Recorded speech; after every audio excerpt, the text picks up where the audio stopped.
Episode की शुरुआत में हमें थैंकिंग कंटेंट को दिखाया जाता है जहाँ पर काफी खतरनाक सी फाइट चल रहा होता है। डिमोनिक जू को मार डालो, इसने बहुतों का जान लिया है, इसका टुकड़े टुकड़े कर दो, ऐसे बंदे लोग चिल्ला चिल्ला के कह रहा होता है। काफी कुछ गाली दे रहा होता है उसको। इतने में ही डिमोनिक जू को दिखाया जाता है जो कि काफी ज्यादा घायल होता है और उसका तलवार को दिखाया जाता है जिसमें कि खून खून लिपटा हुआ होता है। डिमोनिक जू ऐसे करके पीछे से कोई बुलाता है, उसको पुकारता है तो पीछे मुड़ के दिखता है। नहीं में ही उस लड़की को दिखाया जाता है। मोनिक जू से कहती है कि तुम जैसी भी आज हालत पे हो उसका तुम्हें पश्चाताप हो रहा है कि वैसे कहती है। काफी खूबसूरत से उसकी पतली पतली टांगे हमें दिखाया जाता है। हमारे डिमोनिक जू जोर जोर से हंसता है और कहता है पछतावा आज ही कद्दू मेरा नहीं, कभी नहीं होगा पछतावा। इतने सारे बंदे लोग मिल के घेर के मार रहे हैं मेरे को और अपने आप को कहते हो कि तुम लोग अनबीटेबल हो, कोई तुम्हें हार नहीं सकता।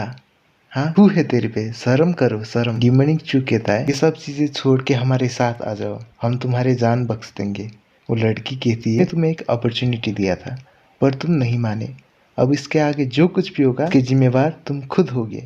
वो ऐसे करके गुस्से में अपनी अटैक लॉन्च कर देती है। सभी बंदे लोग भी उसको मारने के लिए चले जाते हैं। बेहतरीन सा फाइट सीन दिखाया जाता है। सभी बंदे लोग अटैक करते और उस अटैक का नाम होता है 10,000 ओल्ड। अटैक करते हैं और काफी खूबसूरत सा एक फाइट दिखाया जाता है जो कि अच्छा होता है, बहुत ही बढ़िया होता है। वो अटैक की वजह से डिमोनिक जो काफी ज्यादा घायल हो जाता है और उसके मुंह से खून आने लगता है। उसके बाद वो जोर जोर से हंसते हुए चिल्लाने लगता है। वो बड़ा सा एक धमाका हो जाता है और हमें बताया जाता है कि अंत में डिमोनिक जो बहुत बुरी तरीके से हार जाता है। हमें दिखाया जाता है कि वो बंदे लोगों को जो कि काफी जख्मी हालत में गिर के उधर पड़े रहते, तभी वो बंदे में से एक बंदा कहता है कि डिमोनिक जो सेल्फ डिस्ट्रक्ट करके मर गया है, मतलब अपने आप को फोड़ के मर गया है, मतलब समझ रहे हो। उतने में उन लोग में से एक बुढ़ा कहता है कि तकला बुढ़ा, वो कहता है कि अगर डिमोनिक जो हमारे साथ आके तायुन शहर पे मिल के मॉन्स्टर के साथ मुकाबला करके मॉन्स्टर को मारता इंसानियत की खातिर, तो उसे इंसानियत का मसीहा कहा जाता था। और अफसोस की बात है इतना टैलेंट हो के भी, इतना कैपेबल हो के भी वो अपने आप को सेल्फ डिस्ट्रक्ट करके मर गया। अपने जान खुद ही बेकार तरीके से ले लिया उसने। मेरे को उस चीज से काफी बुरा लग रहा है। वो बुढ़ा, तकला बुढ़ा कहता है, स्टोरी वाला कहता है कि तुम सब लोग को क्या लगता है कि डिमोनिक जू मारा गया? हाँ, सीन शिफ्ट होके ताइसू होली लैंड को दिखाया जाता है। बताया जाता है कि ताइसू होली लैंड में 18 स्पिरिचुअल माउंटेन है, जिनमें से 14 स्पिरिचुअल माउंटेन में लो लेवल का सेंट मास्टर रहते और जो 4 स्पिरिचुअल माउंटेन है उनमें से हाई लेवल का सेंट मास्टर रहते। उधर 1 महीने के बाद यूनिसिया माउंटेन को दिखाया जाता है, उसमें से सीनियर डिसेबल रहने का जगह दिखाया जाता है। एक बंदे को दिखाया जाता है जो कि उस रूम पे होता है उस प्लेस के। वो बंदा कहता है मैं डिमोनिक जू फिर से वापस आ गया। बताने लगता है कि जब मैं ट्रांसमाइग्रेट होके इधर आया था तब उससे पहले मैं एक यूनिवर्सिटी का स्टूडेंट हुआ करता था। मेरे पास 3,000 से भी बहुत ज़्यादा बैकअप प्लान था, बहुत सारे मेथड भी था। अगर मैं मर गया ना तभी मैं जिंदा हो सकता था। इतना मेथड होके, इतना प्लान बना के मैं कैसे मर सकता हूँ? वो अपने आप से कहने लगता है और वो एक डेविल सा स्माइल देता है। कहने लगता है कि ये तो ताइसू होली लैंड है ना, इधर ही आया,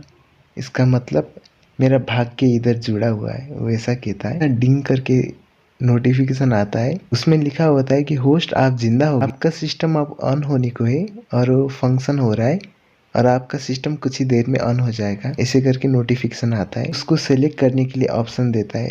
होता है डेस्टिनी विलेन और दूसरा होता है कि हिडन विलेन। डेस्टिनी विलेन में ये लिखा होता है कि आपको बुरे काम करते जाना है और आपको रिवार्ड मिलते जाएगा। हिडन विलेन में लिखा होता है कि आपको अपना प्रोफाइल जो है लो रखना होता है और आपको अपना स्ट्रेंथ जो है हाई करना होता है और उसके बाद में जाके आप बुरे काम कर सकते हैं। तो सोचने लगता है कि पहले लाइफ में उन्हें डेस्टिनी विलेन चूज किया था, वो डेस्टिनी विलेन था पहले लाइफ में, सिस्टम अभी मिला है उसको और वो पहले लाइफ में ना डेस्टिनी विलेन था और अब मैं डेस्टिनी विलेन नहीं रहूँगा। सोचने लगता है कि अगर मैं होली सन हो गया तो काफ़ी मज़ा आएगा, नहीं? वो ऐसा सोचने लगता है और मन ही मन में हंसने लगता है और वो कहता है कि हाँ, अब मैं हिडन विलेन चूज़ करूँगा। वो ऐसा करके ना वो हंसने लगता है और वो चूज़ कर लेता है और सिस्टम में महसूस आता है कि डिंग ने वो चूज कर लिया है। ऐसा करके लोडिंग होने लगता है सिस्टम, नहीं में ही सिस्टम लोड हो जाता है। मेन प्रोटैगनिस्ट कहने लगता है कि सिस्टम ओपन हो जा, और सिस्टम ओपन भी हो जाता है। और वो अपना मेन प्रोटैगनिस्ट मन ही मन में कहने लगता है कि हाँ जरा देखो तो इस बार मैं किसके शरीर पे रीइंकार्नेटेड होके आया हूँ, किसके शरीर पे मैंने कब्जा किया है। ऐसे करके वो सिस्टम को देखने लगता है। तभी उसको पता चल जाता है इसके शरीर पे भी ना वो आया होता है, वो यूनसाई माउंटेन का क्लोज डिसेबल होता है, जिसका टैलेंट बहुत ही नॉर्मल होता है। लक तो पूछो ही मत, बहुत ही ब्लैक होता है। और उसको ये बात भी पता चलता है कि इसे भी कमज़ोर बंदा है, बहुत ही बेकार, मतलब पूछे मत। और बेचारा पूरा सदमे में चला जाता है और सोचने लगता है कि अरे ये बंदा क्या हिला रहा था क्या मेरे आने से पहले, इतना कमज़ोर, मतलब इतना कमज़ोर क्या बंदा है, हाथ थू, ऐसा मन ही मन में सोचने लगता है। और वो बंदे को ना बहुत ही ज़्यादा माँ बहन का गाली देने लगता है मन ही मन में। अरे ये बंदा कितना कितना बेकार बंदा है रे, वैसा मन ही मन में कहने लगता है। अभी उसको पता चलता है कि 10 दिन पहले ना वो जिसके शरीर पे आया था वो बंदा एक लड़की के चक्कर पे, बैटल अरीना होता है ना वो फाइटिंग ग्राउंड, उधर उधर एक डिसेबल से चैलेंज ले लिया उसने, चैलेंज किया और फाइट के दो हार, एक मूव पे ही है वो हार गया है, सिंगल मूव पे। और वो हारने के बाद ना उसका कल्टीवेशन बेस भी ना वो डिस्ट्रॉय हो गया है। जो अपना मेन कैरेक्टर, जो मेन प्रोटैगनिस्ट आया होता है ना, वो सोचने लगता है कि बेचारा दया आ रहा है उस पर, उसका ज़िंदगी कितना झंड हो रखा था यार, छी। वैसा मनी मनी में ना वो परेशान होने लगता है, ऐसा मुंह बना लेता। उसके बाद वो कहता है कि हालांकि वो बंदा इतना निहायत ही कमज़ोर है, इतना बेकार है, पर फिर मेरा एक टूल है, मतलब इसके शरीर पे ही तो मैं आया हूँ ना, तो इसका बदला जो है वो लेने को तो बनता ही है कि नहीं। वैसा मन ही मन में कहने लगता है। और वो कहता है कि फिक्र मत कर, मैं तेरा बदला लेगा, अपन तेरा बदला ले, वैसा मन ही मन में कहने लगता है। जो 1 घंटे के बाद का सीन दिखाया जाता है हमें, जो कि अपना मेन कैरेक्टर होता है ना, मेन प्रोटैगनिस्ट, वो प्रैक्टिस कर रहा है। प्रैक्टिस खत्म हो जाने के बाद वो ऐसा कहता है कि ये बॉडी तो एकदम कचरा बॉडी है, थू, एक बिल्कुल नाकारा बॉडी है। एक तो ऊपर से कुछ टैलेंट नहीं, और दूसरे में से ये बॉडी इंजर्ड भी है, ऐसा कहने लगता है। पर दिक्कत की बात नहीं है, अपन है ना, अपन कुछ ना कुछ कर लेगा, वैसा कह के डेविल सा एक स्माइल देता है। यूनसिया माउंटेन का बाहर का सीन दिखाया जाता है हमें, जहाँ पर डिसाइपल लोग एक आपस में बातें कर रहे होते हैं। पता है क्या, उस कमीने डिमोंसु को हमारे मास्टर लोगों ने मिलके मार दिया है, और हमारे मास्टर जो है माउंटेन पे 3 दिन पहले आ गए हैं। वो साले जो डिमोंसु है ना, अपने आप को इनविंसिबल कहता था, अच्छा हुआ कि कुत्ते की मौत मारा गया। वो हरामी बीसी किसी काम का नहीं था, अपने आप को महान समझता, अंत में मारा गया ना, अच्छा हुआ मर गया, वरना मैं ही जाके मार देता। अपने आप को हाई ग्रेड का सेंट समझता था हरामी कहीं का, और उसको अपना औकात दिख गया ना आखिर में, अच्छा हुआ मर गया। बस हाई सेंट लेवल का हमारे मास्टर लोग ने जाके उसको खत्म कर दिया, और वो बच के भी कैसे भाग जाता। वो कमीना कहीं का लो ग्रेड का सेंट था, और कुछ भी नहीं, एकदम बेकार था, टट्टी था, कुछ भी नहीं, साले को मारना ही चाहिए, हरामी था, एकदम 1 नंबर का हरामी था। वो लोग ऐसा कह रहे होते। मेन प्रोटैगनिस्ट पेड़ों के पीछे से सारी बातें सुन लेता है और गुस्से में कहता है कि आलो हरामी बीसी, मेरे को कह रहे थे ना सबका बदला लूंगा, अपन सबको मार देगा, और तुम लोग को तो पता भी नहीं होगा कि मैं तेरे आसपास ही हूँ, तेरे आसपास नहीं, तुम लोग के पीछे ही हूँ, यस ठीक है, देख लूंगा सबको, ऐसा मन ही मन में कह के वो गुस्से में होता है। छोटा सा रिमाइंडर देता हूँ कि वो डिमोनिक जो है उसी ट्रांसमाइग्रेट होके इसी माउंटेन का सीनियर डिसेबल के बॉडी पे आया हुआ होता है, पेड़ों से बाहर सबके सामने आता है और ऐसे आ करके ऐसे खांसता है, और सभी लोग उसको देखते हैं। सभी बंदे लोग उसको ग्रीट करते हैं कि सीनियर चू आप कैसे हैं, आपका सभी घाव भर गया है क्या। मेन प्रोटैगनिस्ट कहता है कि ना ना, मैं ठीक हो चुका हूँ, मेरा सभी घाव भर चुका है, थोड़ा बहुत चलने फिरने के लायक हो चुका हूँ, वो ऐसा कहता है। पहले वो जो था वो उसका नाम भी चू था, और जिसके शरीर पे वो आया है ना उसका नाम भी चू है। ये छोटा सा रिमाइंडर है। ये सब कह के अपना मेन प्रोटैगनिस्ट उधर से जाता है। इन लोगों में से पीठ पीछे एक बंदा कहता है कि आहिस्ते से सीनियर चू और डिमोनिक चू का नाम एक आपस में मिलता है, इसका मतलब एक दूसरे में रिलेट करते हैं क्या, एक आपस में कुछ संबंध है क्या उन लोगों के बीच। दूसरा बंदा कहता है कि क्या क्या कह रहे हो तुम, ऐसा हो सकता है क्या, अगर ऐसा होता तो उसका कल्टीवेशन बेस आज डिस्ट्रॉय हुआ ना होता, क्या कह रहे हो, रिलेटेड नहीं हो सकता। और चौथा बंदा कहता है कि हाँ तुम बिल्कुल सही कह रहे हो, हम लोग कुछ ज्यादा ही सोच रहे हैं, ये बातों को छोड़ो। वो लोग ऐसा कहते हैं। इतने में ही सीन शिफ्ट होके किसी जगह का सीन दिखाया जाता है। दरवाजे के बाहर अपना मेन प्रोटैगनिस्ट कह रहा होता है कि मास्टर आप कहाँ पे, आपका डिसाइपल आपसे मिलना चाहता है, वो ऐसा कह रहा होता है। इतने में ही दरवाजे के भीतर का सीन दिखाया जाता है। अपना मेन प्रोटैगनिस्ट का मास्टर दिखाया जाता है, जो कि वही लड़की होती है जिसने उसको पहले मारा था। हालांकि आपको याद होगा डिमोनिक चू को मारा था पहले, वो वही लड़की होती जिसके बॉडी पे वो आया ना, उसका मास्टर होता है वो। इसके बड़े बड़े अरमान होते हैं और काफी ज्यादा खूबसूरत होती है। माल आई मीन कमाल की बंदी होती है, मतलब देख रहे हो आप सभी लोग। वो कहती है कि साइचू तुम वही हो ना जिसका 10 दिन पहले लड़े हो गया था और जख्मी हालत में पड़े रह गए थे। अब तुम्हें क्या मेरी मदद चाहिए? अपनी कल्टीवेशन अच्छे करने के लिए मेरी मदद चाहिए? तुम मदद मांगने के लिए इधर आए हो? अपना मेन प्रोटैगनिस्ट कहता है कि हाँ मास्टर प्लीज मेरी आप मदद कर दीजिएगा। लड़की कहती है कि उसकी मास्टर, वो कहती है कि हाँ तुम्हारा कल्टीवेशन बहुत लो है, उसके तुम्हें फाइट करना अच्छा लगता है। अच्छा हो कि तुम्हारा कल्टीवेशन बेस डिस्ट्रॉय हो गया, कुछ भी तुम्हारी मदद नहीं करने वाली हूँ, वो ऐसा कहती है। इन प्रोटैगनिस्ट ज्यादा गुस्से पे कहता है कि मास्टर आपको पता नहीं है क्या, आप सभी रिसोर्सेस जो है जूनियर लोगों को दे देती है, ऐसे करती है तो मैं कैसे स्ट्रांग रहूंगा? आपको पता नहीं है क्या जैसे कि रिसोर्सेस के बिना मैं कैसे स्ट्रांग रहूं?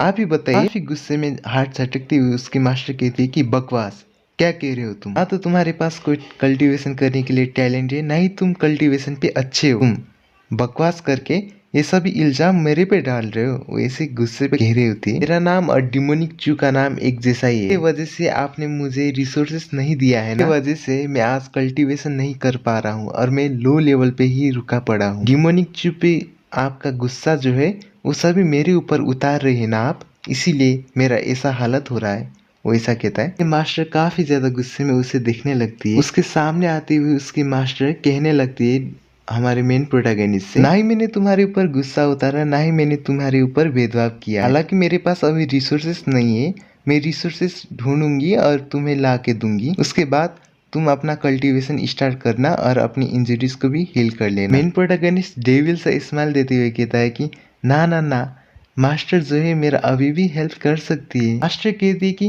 क्या, तुम क्या कहना चाह रहे हो? तभी अपना मेन प्रोटैगनिस्ट मास्टर के पास जाता है और कहता है कि मैंने सुना है कि आपके पास तो हेवनली फ्रैगमेंट्स है, अगर आपके साथ ड्यूअल कल्टीवेशन हो जाता है तो सिर्फ मेरा इंजरीज ही नहीं टेक्निक भी अच्छा हो जाएगा ऊपर से, वो अपना मेन प्रोटैगनिस्ट कहता है। मास्टर जो है चौंक के कहती है कि क्या क्या कह रहे हो तुम? मेन प्रोटैगनिस्ट और पास में जाते हुए कहता है कि ड्यू कल्टीवेट करो ना मास्टर प्लीज। मास्टर शर्माते हुए कहती है कि साले गद्दार डिसाइपल, तुम मेरे ही प्लेस पे आके तुम मेरे को ऐसा इंसल्ट करोगे?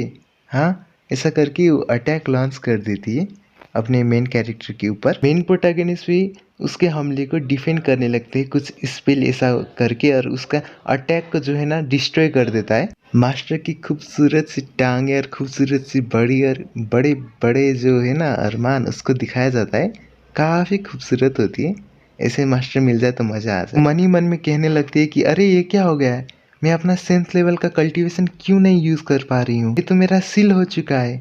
वैसे मन ही मन में कह के वो डरने लगती है। इन प्रोटैगनिस्ट मास्टर प्लीज करके आगे बढ़ने लगता है उसकी तरफ। मास्टर डरते हुए कहने लगती है कि गद्दार डिसेबल तू ये क्या कर रहा है, तू ये करना क्या चाह रहा है मेरे साथ, दूर हट जा मेरे से। इन प्रोटैगनिस्ट मास्टर प्लीज प्लीज करके उसका हाथ आगे बढ़ाते हुए उसके अरमान की तरफ ले जाने लगता है। मास्टर काफी सेमी सी कहती है कि गद्दार डिसेबल तुम ये क्या करना चाह रहे हो अपने मास्टर के साथ। वो काफी डर जाती है, मन ही मन में कहने लगती है कि मैं एक आम सी इंसान हो चुकी हूँ, इसकी वजह से मैं अपना पावर को यूज ही नहीं कर पा रही हूँ, वो ऐसा कहती है। इन प्रोटैगनिस्ट मास्टर के और ज्यादा करीब जाने लगता है और मास्टर मन ही मन में कहने लगती है कि नहीं अब मैं क्या करूं। इन प्रोटैगनिस्ट उसके चेहरे पे हाथ रख के सोचने लगता है कि इन्हें जो सील यूज किया हुआ है ये मेरे को सिस्टम ने दिया है और इसके खासियत ये है कि किसी भी लड़की के ऊपर मैं ये सील यूज करूँ तो उसका पावर जो है वो सील हो जाता है, जब मैं मन चाहूँ उसका पावर रिलीज भी कर सकता हूँ, वो ऐसा मन ही मन में कहने लगता है। इन प्रोटैगनिस्ट अपने मास्टर से कहता है कि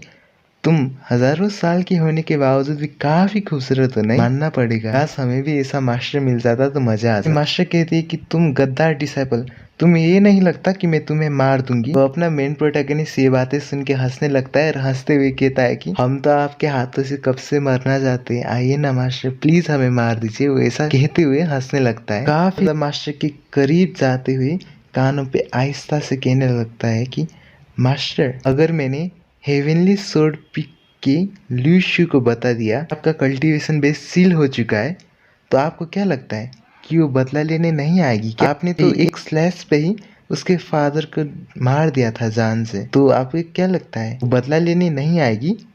वो ऐसा कह के उसे धमकाने लगता है। उसके मास्टर मन ही मन में सोचने लगती है कि अगर उससे पता चल गया कि मेरा कल्टीवेशन बेस डिस्ट्रॉय हो चुका है तो वो तो सच में आके मेरे को जान से मार देगी। वो कमीनी औरत ऐसे करके मन ही मन में सोच के उसे गाली देने लगती है। वो कहने लगती है कि गद्दार डिसाइबल, तुम्हें अगर अर्थ ग्रेड का मटेरियल चाहिए या फिर हेवन ग्रेड का कल्टीवेशन करने की रिसोर्सेज चाहिए, मैं सब कुछ दे दूंगी।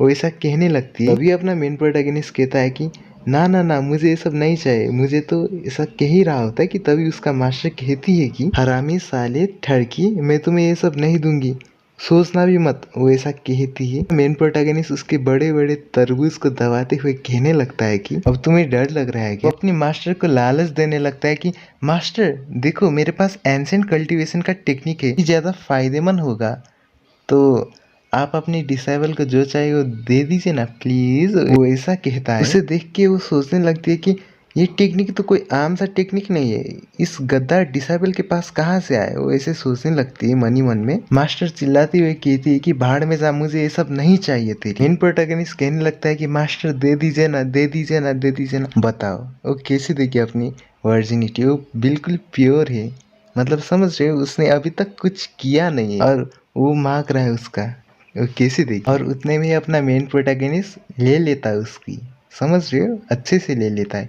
और सिस्टम से डिंग करके ऐसा नोटिफिकेशन आता है और नोटिफिकेशन में कहा होता है होस्ट जो है वो बिल्कुल पूरी तरीके से एक फक बॉय बन चुका है और होस्ट ने इतना विलेन जैसा काम किया है, उसके लिए आपको 1000 ब्रेक थ्रू पॉइंट मिलता है। और फिर से नोटिफिकेशन आता है कि आपने होस्ट ने जो ड्यूअल कल्टीवेट किया है ना, उसकी वजह से आपका पूरी इंजरी जो है वो हील हो चुका है। और हमें ड्यूअल कल्टीवेट का सीन दिखाया जाता है जहाँ अपना मेन प्रोटैगनिस्ट उसके अच्छे से ले रहा होता है, चीखने चिल्लाने की आवाज आ रहा होता है। मास्टर पूरी पसीनों से गीली हो चुकी होती है। सिस्टम में से नोटिफिकेशन आया जा रहा होता है कि होस्ट का जो है एप्टीट्यूड पॉइंट 100 ऐसे करके नोटिफिकेशन आया जा रहा होता है और उसका ब्रेक थ्रू हो ही जा रहा होता है, उसका लेवल अप जो है उसका हो ही जा रहा होता है अपना मेन प्रोटैगनिस्ट का। 1 घंटे तक लेने के बाद का सीन दिखाया जाता है हमें। मास्टर जो है काफी अच्छी तरीके से बेड में लेटी हुई होती है और उसको नोटिफिकेशन आता है। नोटिफिकेशन में बताया जाता है कि होस्ट जो है फाउंडेशन बिल्डिंग का 9वीं लेवल पे चला गया है। मेन प्रोटैगनिस्ट से उधर से जाते हुए कहने लगता है कि मास्टर, मैं आपका बाद में ले लूंगा, बाद में मिलूंगा आपसे, थैंक यू मास्टर। ऐसा कह के वो जाने लगता है उधर से। काफी ज्यादा शर्माती हुई कहती है कि गद्दार डिसाइपल, तो तुम्हें चाहिए था वो तो तुमने ले लिया है, अब तुमने जो मेरे पे सील जो लगा है वो सील को तुम खोल सकते हो क्या? वो इसे कहने लगती, हालांकि उसने दिया नहीं था अपनी जबरिया, मतलब समझ रहे हो ना। मेन प्रोटैगनिस्ट कहता है कि ना बिल्कुल नहीं, मैं नहीं करने वाला। काफी ज्यादा गुस्से में चिल्लाती हुई कहती है कि तुम गद्दार डिसाइपल, तुम अपने मास्टर को मारना चाहते हो क्या? मास्टर, अगर आप चाहती है कि आपका कल्टीवेशन का जो सील लग चुका है वो दूसरों को पता ना चले, तो आपको दूसरों से छुपते हुए छुपा के रहना पड़ेगा। वो अपने हाथों में से क्रिस्टल निकालते हुए कहता है कि इस क्रिस्टल का खासियत तो आपको पता ही होगा कि इसका खासियत क्या होता है। कहती है मास्टर चौक के चिल्लाने लगती है, क्या इसका मतलब तुमने मेरे साथ जो कुछ भी किया वो सब तुमने इसमें कैप्चर करके रखा है? वो ऐसा कहती हुई जोर से चीखने लगती। अपना मेन प्रोटैगनिस्ट बच्चे से शकल बनाते हुए कहता है कि अरे गुस्सा मत कीजिए, गुस्सा मत कीजिए, ये तो अपना लॉन्ग टर्म जो रिलेशन चल रहा है ना उसके लिए एक सिक्योरिटी डिपॉजिट है, तो इसीलिए गुस्सा मत कीजिए, मैं आपको कुछ भी ऐसा नहीं करूँगा जिससे कि आपको नुकसान हो जाए। वो ये सब कह के वो उधर से जाने लगता है और जाते हुए कहता है, जैसे कि आपको पता ही होगा कि ये दुनिया पहले जैसे नहीं रही है, अगर आपकी वजह से मुझे कुछ नुकसान हो गया तो आप होटल ही मरे जाएंगे, क्योंकि जो सील है वो मैंने किया है और वो सील दुनिया का कोई भी बंदा आंखें खोल नहीं सकता है। हमने जो कांड किया है वो क्रिस्टल बॉल पे कैद है और भूले अपना मेन प्रोटैगनिस्ट का तो मजे ही मजे, कांड करके चले भी जाओ और बीसी धमके भी दो ऊपर से, है कि नहीं। जिंदगी हो तो ऐसी, वरना जहाँ समझ जाओ यार। अगर यकीन ना हो तो आजमा के देख लो। ये कि अपना मेन प्रोटैगनिस्ट वहां से चला जाता है और लड़की सदमे में रह जाती है। बीसी ऊपर से कांड कर और धमका के भी चले जाओ। हाँ, कोई भी ऐसा वैसा कुछ भी नहीं कहेगा, ठीक है, क्योंकि मेन प्रोटैगनिस्ट है अपना स्टोरी का। मास्टर कहने लगते कि गद्दार डिसाइपल, तुम कुत्ते की तरह कुत्ते का मौत मरोगे एक दिन, देख लेना तुम अच्छी मौत कभी नहीं मरोगे, ये मेरा श्राप है। ऐसा गाली देने लगती, ऐसा कर्ज देने लगती। इससे ज्यादा बेचारी कर भी तो क्या सकती थी। हाई सेंस लेवल के होने के बावजूद भी उसका कल्टीवेशन बेस सील करके उसको पेल के चला गया अपना मेन प्रोटैगनिस्ट। नामुमकिन, ये हुआ कैसे? जिसने कभी कल्टीवेशन के दुनिया पे पैर रखा ही नहीं, उसने अपने से भी ऊपर हाई लेवल कल्टीवेटर का कल्टीवेशन सील कैसे किया? वो ऐसा कह के चिल्लाने लगती है, ज्यादा ही जोर से चिल्लाने लगती है। उससे कौन बताए कि अपना मेन प्रोटैगनिस्ट के पास सिस्टम है। जब तक उसके पास सिस्टम है वो कभी रुकेगा नहीं साला, सबको पेल देगा। वो सबको हरा देगा यार। और तुम लोग जो सोच रहे हो वो भी हरामियों। इसी के साथ एपिसोड हो जाता है खत्म। अच्छा लगा तो बता देना, कंटिन्यू करेंगे वरना ड्रॉप आउट कर देंगे। सायोन।